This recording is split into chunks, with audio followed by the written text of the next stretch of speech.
సాధు సజ్జనులతో జగడమాడిన కీడు, కవులతో వైరంబు కాంచకీడు.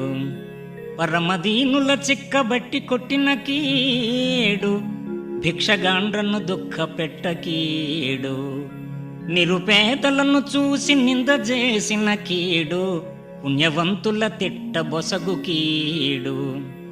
సద్భక్తులను తిరస్కారమాడిన కీడు, గురుని ద్రవ్యము దోచుకొనిన కీడు. దుష్ట కార్యములొనరించు దుర్జనులకు, ఘనతరంబైన నరకంబు గట్టి ముల్లే.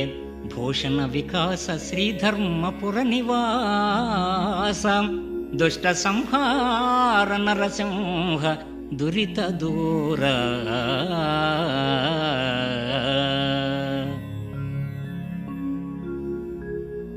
ఓ